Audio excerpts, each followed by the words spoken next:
अगर मैं तुमसे कहूँ एक फोन कॉल तुम्हारा अतीत बदल सकता है और एक गुफा तुम्हें भविष्य में फेंक सकती है। एक कहानी में लड़की ने अपने पिता को बचाया, दूसरी में लोग खुद को ही खो बैठे समय के अंदर। लेकिन असली डर क्या है पता है? जब तुम्हें पता चले तुम कभी वापस नहीं जा सकते। आज की ये दो कहानियाँ तुम्हें समय से डरना सिखा देंगी। ये कहानी शुरू होती है एक लड़की से जिसे नहीं पता था कि एक गलत नंबर उसकी पूरी जिंदगी बदल देगा।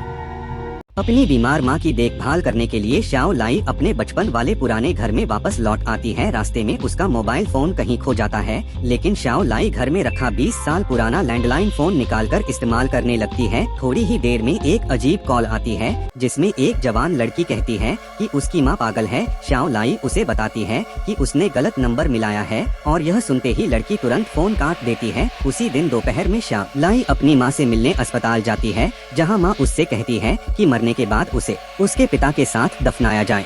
लेकिन शाओ लाई बेहद कठोर लहजे में जवाब देती है उसकी माँ को उसके पिता के साथ दफन होने का कोई हक नहीं है। घर लौटने के बाद वही रहस्यमयी लड़की फिर से कॉल करती है। लड़की घबराते हुए कहती है कि उसकी माँ उसे मार डालना चाहती है और वह जल्दी से एक पता बताकर कहती है कि उसे बचाने के लिए तुरंत वहां पहुंचना होगा। जो पता बताया गया था वह उसी पुराने घर का है। रात के समय जब शाओ लाई सो रही होती है तभी एक जोरदार आवाज से उसकी नींद खुल जाती है। वह ऊपर जाकर देखती है तो पता चलता है दीवार के पीछे एक बड़ा छेद बन जाता है। उस छेद के अंदर एक लंबी सीढ़ी दिखाई देती है जो नीचे के बीच में एक कुर्सी पर टेडी बियर रखा होता है और एक कोने में एक पुराना बॉक्स पड़ा होता है। जब वह बॉक्स खोलती है तो उसमें कुछ अजीब सी तांत्रिक चीजें और एक डायरी मिलती है। डायरी के अंदर लिखा होता है कि 1999 में उसकी माँ ने उसे आग लगा दी थी। शाओ लाई उस डायरी में मिली फोटो लेकर पास के एक फार्म वाले आदमी के पास जाती है जो उसे बताता है कि फोटो में दिखाई देने वाली लड़की का नाम शाओ कावा है और उसकी माँ एक कुख्यात तांत्रिक थी। अगले दिन फिर से वही कॉल आता है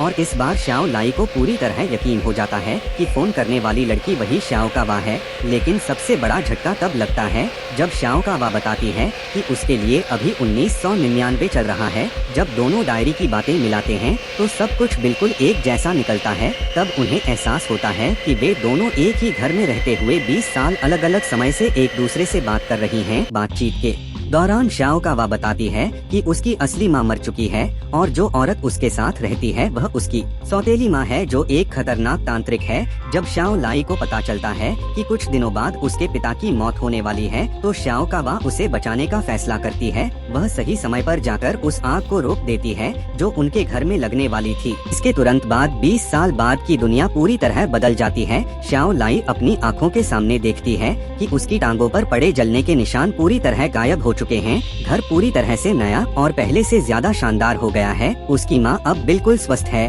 और किसी भी बीमारी का नामो निशान नहीं है और उसका पिता जो पहले मर चुका था अब जिंदा है और बगीचे में काम कर रहा है।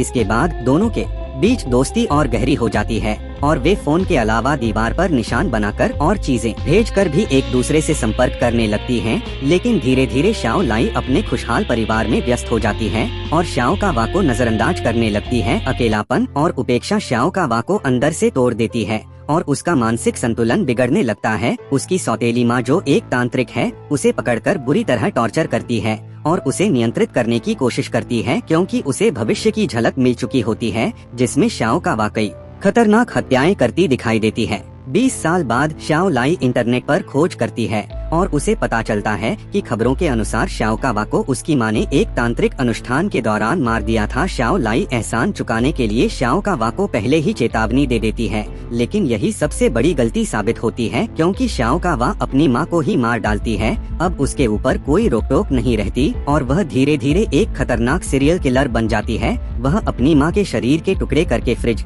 में रख देती है और बाद में एक और औरत को भी मार देती है। 20 साल बाद पुलिस पुष्टि करती है कि इन दोनों हत्याओं के पीछे शाओ कावा ही जिम्मेदार है। जब शाओ लाई उसे फोन करके उसके क्रूर व्यवहार के बारे में पूछती है तो शाओ कावा को कोई पछतावा नहीं होता बल्कि वह उल्टा जानकारी लेने की कोशिश करती है। अचानक शाओ कावा 20 साल पहले जाकर शाओ लाई के पिता की हत्या कर देती है और उसी पल वर्तमान में उसके पिता उसकी आंखों के सामने गायब हो जाते हैं। इसके बाद शाओ कावा 20 साल पहले वाली शाओ लाई को किडनैप कर लेती है और उसे बंधक बना लेती है। वह वर्तमान की शाओ लाई को धमकी देती है कि अगर उसने भविष्य की जानकारी नहीं दी तो वह न सिर्फ उसे बल्कि उसकी माँ को भी खत्म कर देगी। मजबूर होकर शाओ लाई एक चाल चलती है और उसे एक गलत जगह भेज देती है जहां गैस ब्लास्ट होने वाला होता है। लेकिन ब्लास्ट के बावजूद श्याओ कावा बच जाती है। गुस्से में वह उबलता हुआ पानी श्याओ लाई पर डाल देती है, जिससे उसे असहनीय दर्द होता है। इसके बाद वह एक और बड़ा सच उजागर करती है। असल में आग उसकी माँ की गलती नहीं थी, बल्कि खुद श्याओ लाई की वजह से लगी थी। यह सच्चाई श्याओ लाई को अंदर से तोड़ देती है, लेकिन वह आखिरकार इसे स्वीकार कर लेती है। इसके बाद वह पुलिस के पुराने रिकॉर्ड चुरा लेती है ताकि वह श्याओ कावा को रोक सके। जैसे जैसे टाइमलाइन बदलती है, घर का माहौल भी बदलने लगता है और श्याओ लाई को एहसास होता है कि श्याओ कावा अभी भी जिंदा है। वह अपनी माँ को फोन करके चेतावनी देती है, लेकिन तभी उस पर हमला हो जाता है। अब दोनों टाइमलाइन में एक साथ लड़ाई शुरू हो जाती है। एक तरफ वर्तमान की श्याओ लाई और दूसरी तरफ अतीत की उसकी माँ। आखिरकार उसकी माँ हिम्मत दिखाते हुए श्याओ कावा को पकड़कर ऊपर से कूद जाती है। इस बार श्याओ लाई बच जाती है और उसकी माँ भी जिंदा रहती है। दोनों एक दूसरे को देखकर भावुक हो जाती हैं और रोने लगती हैं। लेकिन कहानी यहीं खत्म नहीं होती। असली ट्विस्ट तब आता है जब पता चलता है कि श्याओ कावा पहले ही भविष्य को बदल चुकी थी और जैसे की टाइमलाइन फिर बदलती है, श्याओ लाई की माँ अचानक गायब हो जाती है और श्याओ लाई खुद उसी पुराने घर के बेसमेंट में कैद हो जाती है। लेकिन सोचो, अगर समय सिर्फ फोन तक सीमित न हो, अगर तुम खुद समय के अंदर फंस जाओ, अब जो कहानी तुम देखने वाले हो वो उससे भी ज्यादा खतरनाक है।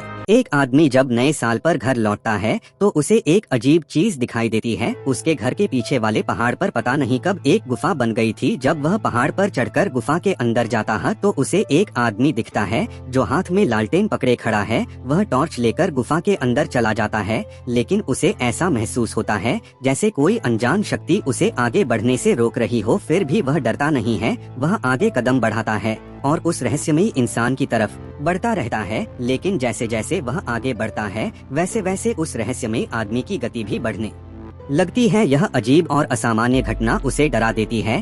तभी अचानक बाहर की रोशनी बदलने लगती है। समय गुफा के अंदर से किसी के मदद के लिए चिल्लाने की आवाज आती है। यह सुनकर उसके रोंगटे खड़े हो जाते हैं। वह तुरंत गुफा से बाहर भागता है, लेकिन जब वह बाहर पहुंचता है तो देखता है कि अब रात हो चुकी है, जबकि अंदर तो सिर्फ कुछ मिनट ही बीते थे। यह समय का गड़बड़ होना उसे डरा देता है। वह डरकर पहाड़ से नीचे भागता है, लेकिन उसकी ट्रक जो दिन में ठीक थी अब पूरी तरह से जंग लगी और टूटी फूटी दिखाई देती है। इंजन भी स्टार्ट नहीं होता। ऐसा लगता है जैसे वह सालों से यहाँ पड़ी हो। वह टॉर्च लेकर आसपास देखने लगता है। तभी उसे एक और गाड़ी दिखाई देती है जो बिल्कुल उसी हालत में होती है। उसके अंदर घास उग चुकी होती है। वह तुरंत वापस गुफा के पास जाता है। इस बार वह ग्लो स्टिक्स लेकर आता है ताकि रास्ता याद रख सके। जैसे ही वह अंदर जाता है, एक ग्लो स्टिक हवा में तैरने लगती है। वह उसे पकड़ना चाहता है, लेकिन वह आगे बढ़ने लगती है जैसे उसे रास्ता दिखा रही हो। असल में वह आदमी एक यूनिवर्सिटी में पुरातत्व का प्रोफेसर है। वह सालों से अपने माता पिता और बहन को ढूंढ रहा है। कहा जाता है कि उस रहस्यमयी झरने का पानी इंसान को अमर बना सकता है। प्रोफेसर के माता पिता और बहन भी उसी झरने की तलाश में गायब हो गए थे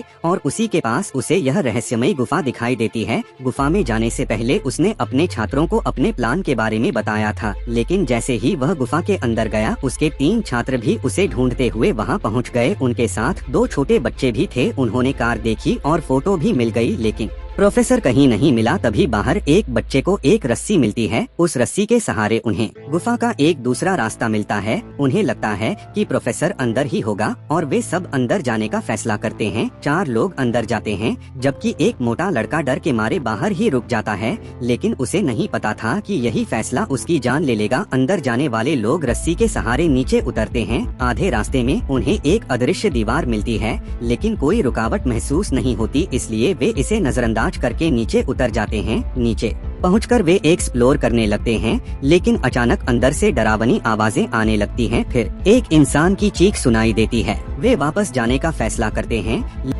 रस्सी अचानक टूट जाती है। एक लड़की का पैर मुड़ जाता है और एक लड़के के हाथ में चोट लगती है। अब सबसे बड़ा सवाल है, रस्सी टूटी कैसे, क्योंकि बाकी रस्सियां भी हल्के खींचने पर टूट जाती हैं। वे सोचते हैं कि बाहर वाला लड़का मजाक कर रहा है, लेकिन जब वे उससे संपर्क करते हैं तो कोई जवाब नहीं मिलता। तभी एक आवाज आती है और सब डर जाते हैं। रेडियो से अचानक उसी लड़के की मदद की आवाज आती है। अब सब हैरान रह जाते हैं। वे उसे ढूंढने का फैसला करते हैं, लेकिन रास्ते में देखते हैं कि ऊपर सूरज की रोशनी बार बार बदल रही है, जैसे दिन रात तेजी से बदल रहा हो। उन्हें एक टूटी हुई रस्सी मिलती है और नीचे देखते हैं तो उस लड़के की लाश पड़ी होती है। एक लड़का शक करता है कि किसी ने जानबूझकर रस्सी काटी है, लेकिन यह बात समझ नहीं आती। फिर वे उसका रिकॉर्ड किया हुआ वीडियो देखते हैं। उन्हें पता चलता है कि उनके लिए कुछ मिनट लेकिन बाहर उसके लिए 7 दिन गुजर गए थे। वह 3 महीने तक उनका इंतजार करता रहा, फिर गुफा में आया और गिरकर मर गया। अब उन्हें समझ आता है गुफा के अंदर और बाहर का समय अलग चलता है। वे बाहर निकलने की कोशिश करते हैं। एक लड़का चढ़कर बाहर जाता है,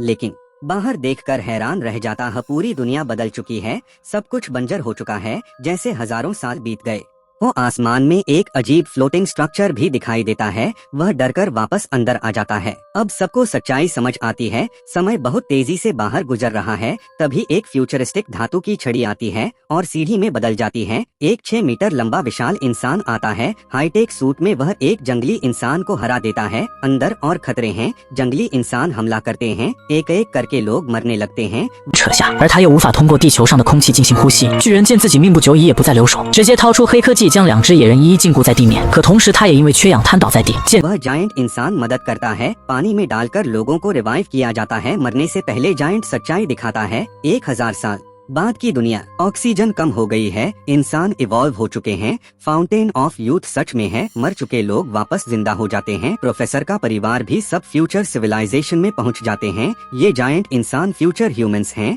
और अब इंसान मंगल ग्रह पर शिफ्ट हो रहे हैं। शायद वो गुफा कोई जगह नहीं थी, बल्कि इंसानों का भविष्य था। और सबसे खतरनाक बात ये थी कि समय नहीं, इंसान खुद बदल चुका था। शायद वो गुफा कोई जगह नहीं थी, वो इंसानों का भविष्य थी, जहां पहुंचकर हर इंसान खुद ही बदल जाता है। और सबसे डरावनी बात ये नहीं थी कि समय बदल गया, बल्कि ये थी कि इंसान खुद बदल चुका था। अगर तुम्हें मौका मिले अतीत बदलने का या भविष्य देखने का, तुम क्या चुनोगे? कमेंट में बताओ।